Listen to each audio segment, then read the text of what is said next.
Hey guys, Minimalist Campers here. Today we're going to be making sauerkraut, which is fermented cabbage. And here we have our shredded cabbage.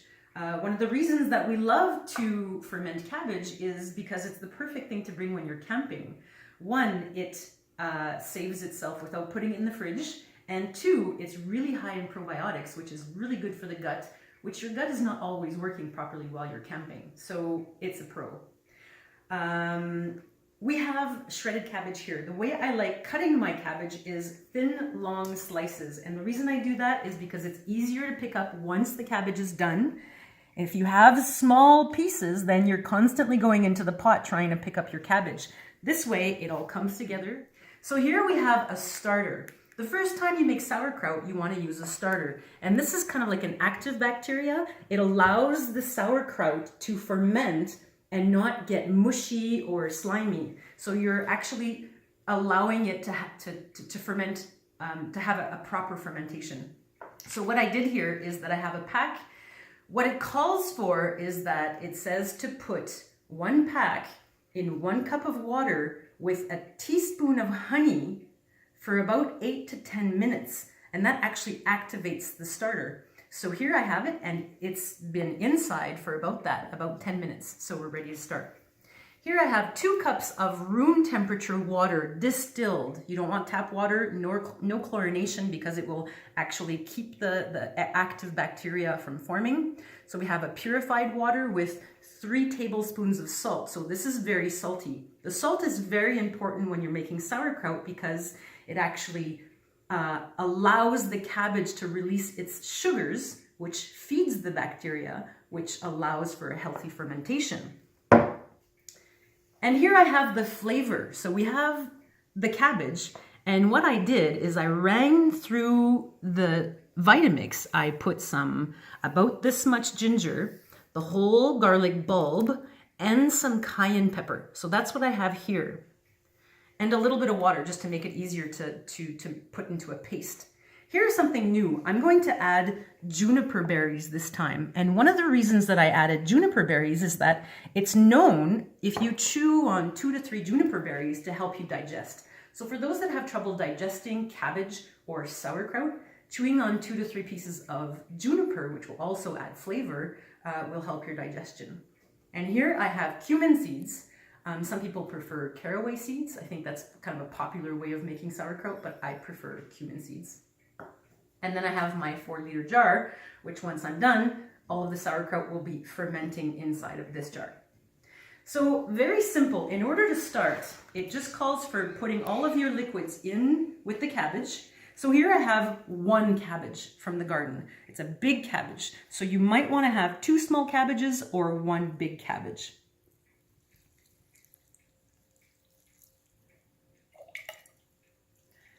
All of the salt and water in there. And as you can see, all of the fluid's going, only 3 cups of fluid in here. But once we're done, there's going to be a lot more fluid. So I washed my hands, and what it calls for is massaging your cabbage. And the reason you want to massage your cabbage is you're going to be releasing all of the juices. So this is what it's going to look like.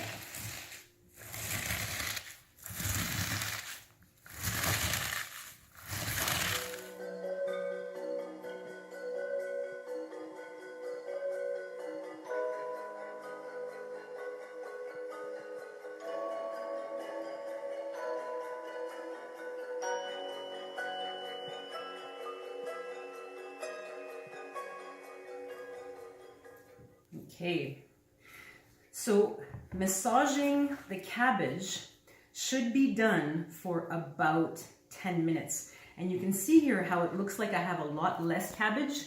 Just the cabbage actually started getting soft and it's starting to look a little bit more like sauerkraut. Now the next part here is adding the flavor. So I'm going to add the paste.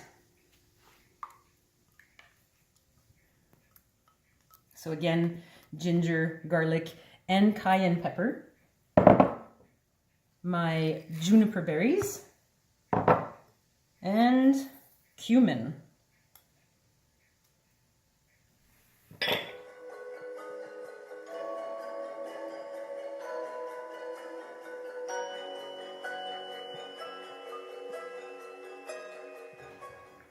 Okay, so that's it. So next step now is putting it in your mason jar. I have a big mason jar because I love sauerkraut. I make lots of it, but you can put them in like liter mason jars, seal them up. Actually, you're not sealing them up, but you can make smaller batches.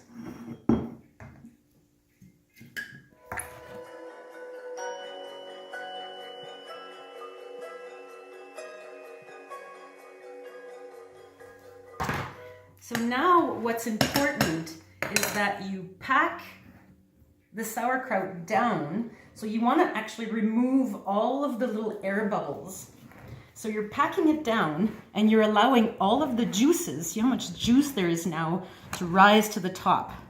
Because while it's fermenting, you don't want the cabbage to be out of the juice. You want the cabbage to be in the juice. And in order for that to happen, I saved a leaf from the cabbage before, knowing that this is how I'm going to keep the cabbage down. So it's pushing down on all of the shredded cabbage, making sure it's in the juice. And I'm going to weigh it down. So all this is a 2-cup mason jar with water in it. Clean, no bacteria. You have to be careful not to introduce any bad bacteria in here. So you want to keep everything clean. See how that pushes everything down? Once it starts fermenting, it will start to bubble and your cabbage will want to rise to the surface. So this allows the cabbage to stay down into the fluid. And now to cover, what I use is either coffee filter or just any type of cotton, even cheesecloth will help. And then I tie it down with a rubber band. And now you allow it to sit for 7 to 10 days in a warm, dark place. So the temperature should be around 20 degrees Celsius.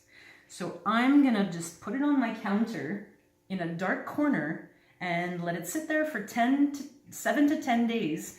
And if you want to taste it, you can. When you think it's fermented enough, you put it in the fridge. Now in the fridge, it's not done fermenting. It's going to keep fermenting. So the flavor will get better and better as it sits there. And it will also, the medicine from the cabbage, like the vitamins and the minerals, will get into the juices, the vitamin C and all the good stuff. So this can sit in your fridge for a long time. Months, years. I've had sauerkraut for 2 years and it was still good. So there you go. That was pretty easy. You can ferment anything. As you see here, this is my beet batch.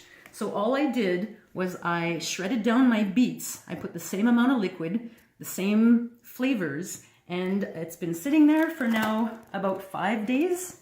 This one doesn't have anything weighing it down, but what I do every once in a while is I push it down. Every day, actually. I push it down so that the juices come back up. So have fun fermenting your food, and thank you for watching. Good luck with your sauerkraut. Bye.